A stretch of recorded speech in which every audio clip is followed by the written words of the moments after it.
मैं आशा करता हूँ कि आप लोग अच्छे होंगे और डिजिटल मार्केटिंग के वेरियस टेक्निकल एस्पेक्ट को एक्सप्लोर कर रहे होंगे।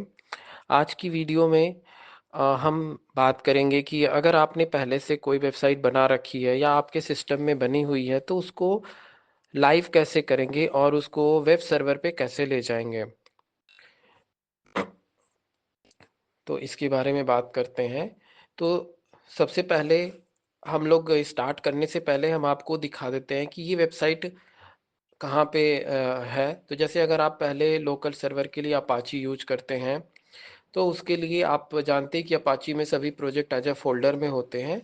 तो यहाँ पे हम यूविका के बारे में, यूविका नाम से हमारा एक प्रोजेक्ट है और इसी की जो वेबसाइट है पहले से बनी हुई है, तो इसी को हम सर्वर पे ले जाएंगे। तो देखिए पहले हम इसको खोलते हैं सर्वर पे, लोकल होस्ट स्लैश यूविका अगर टाइप करते हैं तो हमारी वेबसाइट पूरी हमारे सिस्टम पे लोकल सर्वर पे चल रही है। अब हम इसी वेबसाइट को सर्वर पे ले जाएंगे। तो जैसा आप लोग जानते हैं कि हमें अपनी वेबसाइट को सर्वर पे ले जाने के लिए एक वेब सर्वर की ज़रूरत होती है। तो यहाँ पे हम होस्ट गेटर का यूज़ कर रहे हैं और हम अब इसमें आईडी और पासवर्ड डाल के लॉगिन करते हैं। तो जब हम इसमें आईडी पासवर्ड डाल के लॉगिन करते हैं तो ये हमें एक वेब सर्वर पे ले जाता है।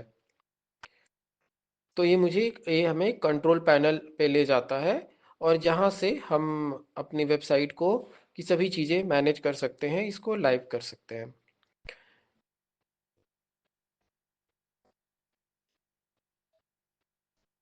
देखिए ये होस्ट गेटर का एक डैशबोर्ड खुल गया है। यहाँ पे हम डोमेन और होस्टिंग दोनों मैनेज कर सकते हैं, लेकिन अभी हम डोमेन के बारे में बात नहीं करते हैं, अभी हम होस्टिंग के बारे में बात करते हैं।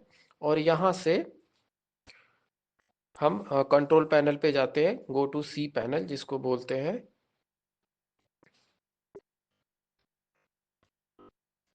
तो देखिए ये हमारा कंट्रोल पैनल का डैशबोर्ड है और इसमें अलग अलग सेक्शन बने होते हैं।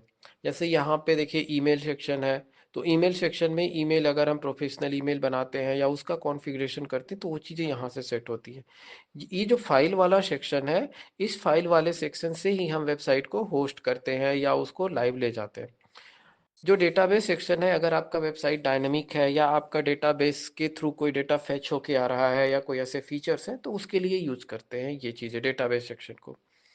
लेकिन आज हम केवल फाइल सेक्शन की बात करेंगे और इसमें फाइल मैनेजर में जाएंगे। तो जब हम फाइल मैनेजर में जाते हैं तो ये जो इसमें बहुत सारे फोल्डर बनते हैं, हमें और सब फोल्डर को हम नहीं टच करते हैं, हम इसमें जा करके पब्लिक अंडरस्कोर HTML इस फोल्डर को टच करते हैं। और यही वो फोल्डर है कि इसमें फोल्डर में हम जो चीज़ रखते हैं वो हमारी वेब चीज़ इंटरनेट पे आ जाती है।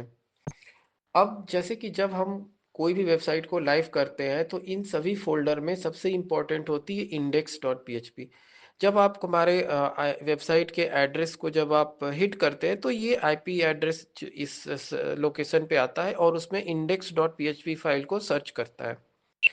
तो अगर ये index.php फाइल है तो ये किसी फाइल को नहीं खुलेगा, ये सिंपली जस्ट फोल्डर के रूप में खुल जाएगा। तो इंडेक्स डॉट जिस पेज को आप होम पेज बनाना चाहते हैं उस पेज को आप index.php का नाम दे दीजिए। तो जैसे ही हमारा डोमेन हिट करेगा तो वो फाइल खुल के आ जाएगी।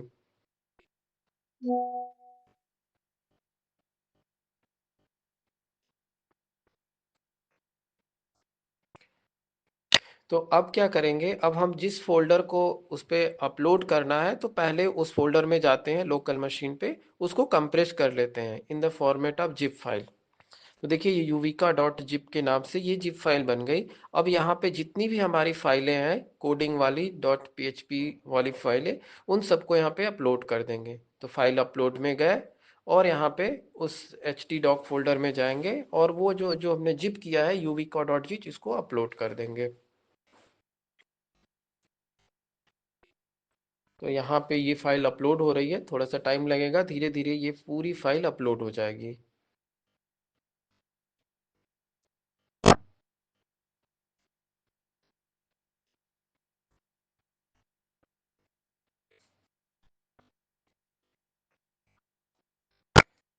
देखिए पूरी फाइल अपलोड हो गई है। अब हम होम पेज में जाएंगे तो यूविका डॉट जिप के नाम से एक फाइल अपलोड हो जाएगी। देखिए यहाँ पे गए और यहाँ पे देखिए तो यूविका डॉट जिप के नाम से अपलोड हो गई। अब इस फाइल को हम एक्सट्रैक्ट कर लेंगे तो यूविका डॉट जिप नाम से एक फोल्डर बन जाएगा।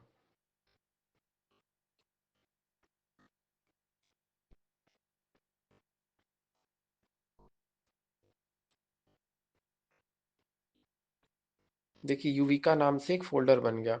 अब हम इस फोल्डर से मतलब जो हमारा डोमेन नेम के बाद अगर ये फोल्डर का नाम डालेंगे तो ये फोल्डर हमें एक्सेस होगा, उसमें जा करके इंडेक्स फाइल को वो हिट करेगा और वो खुल जाएगा। जैसे देखिए for example Yuvika business dot in slash Yuvika अगर लिखते हैं और इंटर दबाते हैं तो यूविका के अंदर जाएगा और इसमें जो इंडेक्स डॉट पीएचपी फाइल है इसको ओपन करेगा ये।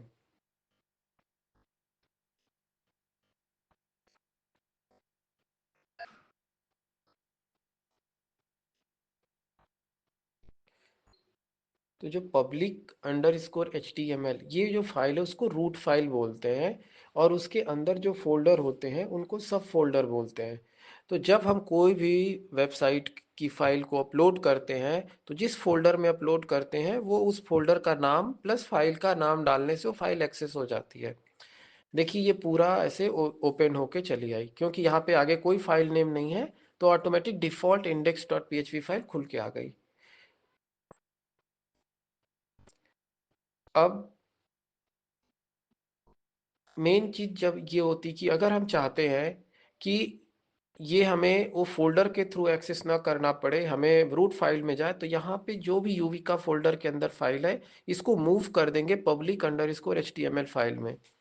तो जैसे ही इस पे मूव करेंगे, तो हम मूव नहीं करने जा रहे हैं क्योंकि ऑलरेडी वहाँ पे फाइल पड़ी हुई है, तो जैसे ही मूव करेंगे तो ये पूरी ओरिजिनल फाइल हमें रूट डायरेक्टरी में चली जाएगी और फिर वो उसके बाद जब आप ऐसे क्लिक करेंगे तो ऑटोमेटिक वेबसाइट एक्सेस होने लगेगी। तो ये एक पूरा प्रोसेस है कि हम अपनी वेबसाइट की जो फाइल को आप ऑलरेडी डेवलप कर चुके हैं उसको हम उसमें कैसे डालते हैं या वेब सर्वर पे कैसे ले जाते हैं और वेबसाइट को लाइव कैसे करते हैं। तो इस तरह का एक प्रोसेस है कंप्लीट। और मैं ये आशा करता हूँ कि आपको ये वीडियो पसंद आया होगा। और अगर आपके मन में कोई क्वेरी है क्वेश्चन है तो आप कमेंट में लिखिए, मैं उस पर भी वीडियो बना दूंगा। देखिए वेबसाइट पूरी लाइव हो गई है और प्रॉपर रन कर रही है। Thank you.